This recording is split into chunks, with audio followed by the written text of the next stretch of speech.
Hello Flight Simmers and Aircraft Manager Pro users. Welcome to this video explainer for Aircraft Manager Pro's new feature, Aircraft Control Presets. Aircraft Control Presets allow you to do auto control profile switching on a per aircraft basis. What does that mean? Let's break it down. First off, let's go and have a look at our existing control profiles and just do a quick recap overview to sort of baseline comparison to the new feature Aircraft Control Presets. So to summarize, what we have here is all the devices that are connected to Microsoft Flight Simulator that are detected. In this case I have 5. I only use 4. This Track IR, I don't actually have one. I think it's my webcam. So we'll just focus on these 4. These are the hardware devices you have connected. Let's just look at an Xbox controller. Now what you get with the sim is there will always be a default profile for every device, and along with that sometimes are other provided preset profiles. In this case with the controller we get a gamepad fighter jet profile, gamepad gliders and gamepad helicopters, and I've created one myself called Xbox. Now one thing to just clarify about the provided presets is that when you open the preset manager, and opening the preset manager only affects the selected preset that you have, you'll notice that in some cases it has some of the blanked out selections here. That's how you can tell if it's a provided preset with MSFS, because you can't change these ones. If we go back and scroll back the other way to the one that I've made, a custom one, we now are able to rename Clear It All, which clears all, so you can go back to scratch. Reset to default will reset it to the default preset settings, which are these ones here. Okay, so what are some of the issues with this? It's pretty good, but different aircraft need different key bindings and based on different cockpit and flight characteristics. Propellers, jets, helicopters, World War I, World War II, whatever, using experimental aircraft. One of the issues here is you can't pop up and look at how many presets you have. You've got to scroll through like that. The preset manager is a little bit wonky. It doesn't allow you to switch profiles here. You actually have to go and select and then open it, which has pros and cons. You can't switch aircraft presets automatically from the fly mode, and you can't switch a whole bank of presets at once to configure all your devices for the aircraft that you selected. So aircraft control profile, control preset, is intended to solve those issues. So let's go and have a look at aircraft control presets. So we click on our world map and we go to our aircraft selection. This is Aircraft Manager. For those of you who are not familiar with that, you can check out the website, which is in the link below as well, and there's a video that explains all that. But this is an alternative user interface to the standard sim aircraft selection screen that enhances it with a load of other features. But now Aircraft Control Presets is adding another tab which allows us to set device presets on a per aircraft basis and select them as a whole bank, so that we can then go to fly mode and the aircraft's fully configured. So how do we do that? Well, the reason for doing that is obviously you're not loading an aircraft, say for example a helicopter, and you've forgotten to set the right control profile, or vice versa, which is something that I keep doing all the time.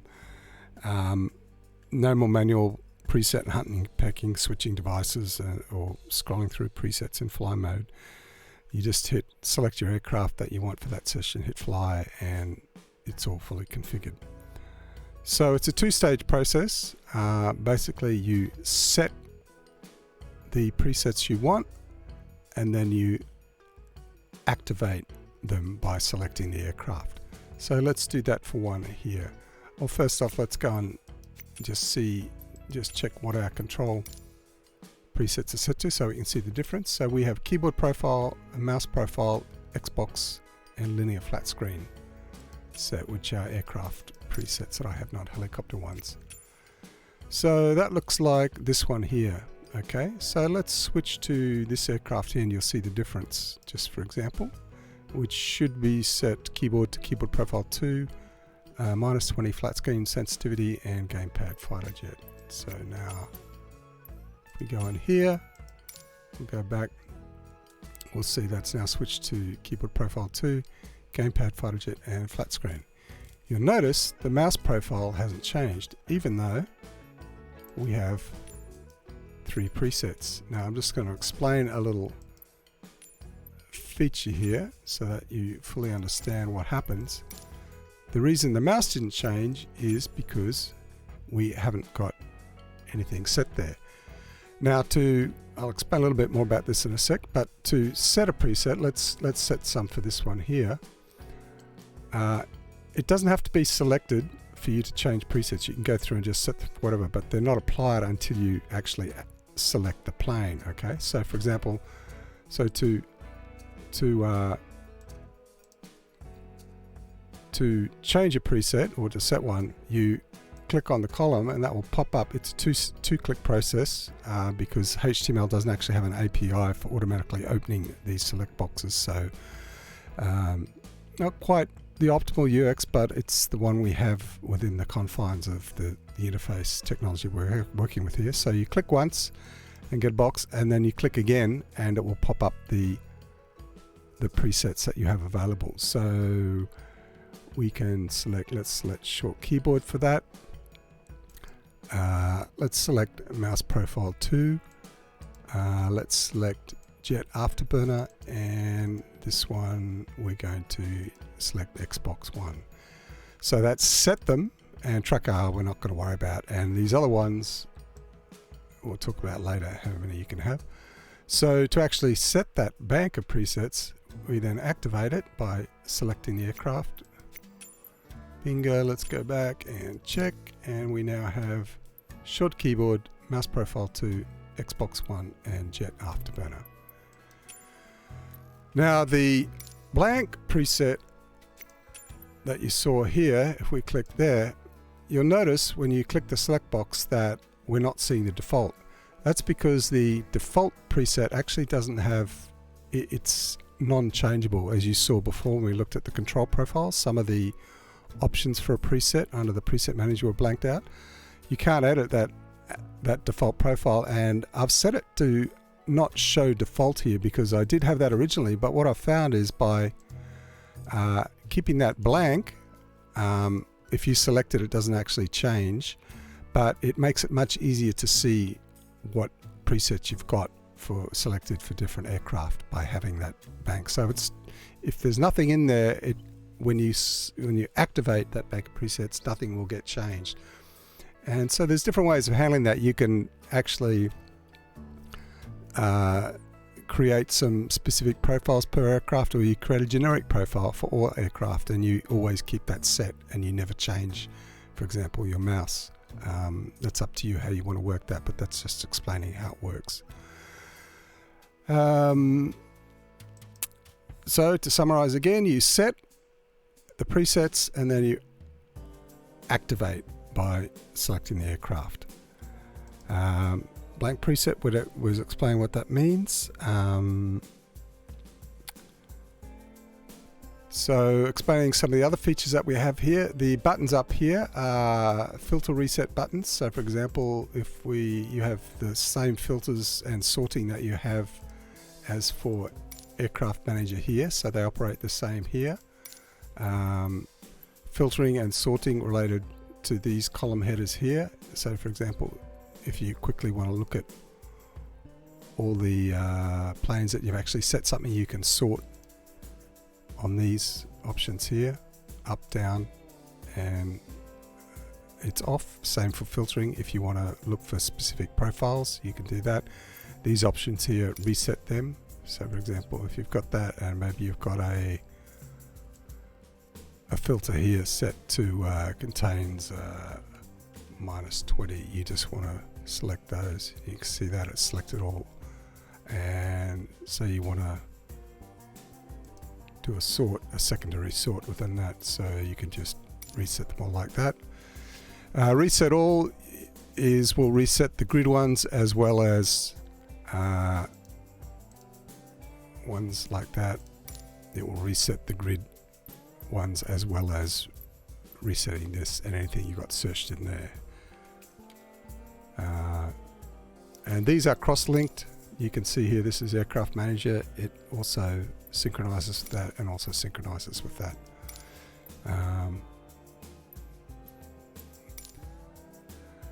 The resize is for font, a little bit different from Aircraft Manager. We use these two fields in Aircraft Manager for taking the font up and down just to save some space, but in Aircraft Control Presets, because we're using all these buttons here, all these columns for devices potentially, we have resize up and down here, which will change the font size like that. And you can reset all to reset the grid. Anytime you want to reset the grid, you just hit reset all. Delete data is in red for a reason. It's a single click, so be careful. I don't currently unable to double click that or do a warning, but when you start to play around with this, use delete data, it will just delete all your data here in a single bound like Superman. So if you want to reset everything when you're learning, don't worry about making mistakes when you're initially setting this up. You can just do what you want and then hit delete data, and it will zap all this for you, and you can start from scratch. So provisos, caveats and edge cases. Currently this is hard limit of 12 devices. That's based on a bit of a straw poll of the Microsoft forums of maybe the maximum devices that people might have. Seems to top up around 12, which sounds ridiculous as it is, but people do have a lot of stuff. Some of the more active home cockpit people have a lot of stuff plugged in. So you can just scroll out there, and these will be filled in as and when devices are plugged in. This does not support hot swapping of devices, although it will detect to some extent if you hot swap. By hot swapping, I mean the SIM is on, you're in the SIM like I am now, and you unplug a USB hardware device and then plug another one in. That's called hot swapping. Sometimes it works, sometimes it doesn't, but it doesn't reassign the device IDs. These are actually, you see the 0, 1, these are the actual device IDs that are assigned in the options control profiles, and that's used internally for some synchronization. It doesn't reassign them so on the fly, which can be a problem. So hot swapping is out. If you want to add or remove devices, there is functionality in here to sync with that, and it's been tested and it works as far as I know. If you do want to unplug, replug devices, you need to do cold swapping, which is shut down the SIM, reconfigure your devices, and then start the SIM up again, and it will scan all the devices. And then when you load into here, they should show up here based on what's on the options control profiles. Another caveat, it does not handle duplicate devices with the same device name. Unfortunately, while I was developing this, doing some consultation with users on the Microsoft forum who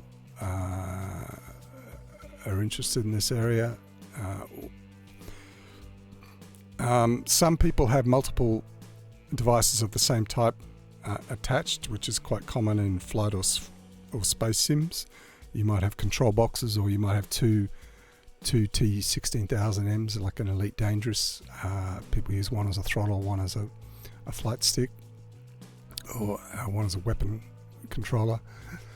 Unfortunately, we've found that it seems that they won't be renamed uniquely, so they'll both be called T16000M, for example, or button box, not button box 1, button box 2, and that some people have reported this. They get swapped sometimes, and having poked under the hood, I can see why. So I recommend that be submitted as a bug to Microsoft and fixed on their end, because I'm not able to uniquely distinguish between multiple devices of the same type. Unfortunately, I don't have access to any information that does that. So that's out. If you've got that situation, then I'm afraid I can't help you at the moment until that bug is fixed. So submit it to Zendesk. And obviously, similar to Aircraft Manager, a rare situation, but it won't handle aircraft that have the same name. And that's a rare situation, but it could potentially happen. Some people I've seen have upwards of 480 aircraft, and somewhere in that, if you're using a lot of third-party content, because there's little adherence to standards, you might get someone doing the same type of aircraft and they use exactly the same name, and that's going to be a problem if you do come across that, because these preset banks obviously have to be set on some element of the aircraft, and that's the name. So don't do that. Don't use aircraft that have the same name in the sim, and that will cause a problem for Microsoft too, I think. Microsoft Flight Simulator, that is. That's it for now. Helps on the website, always contactable through there. What's next for Aircraft Manager and Location Manager? Location Manager being the other companion app here. What's next is some enhancements to Location Manager. So stay tuned and we'll see what's up. Thanks for listening and have fun.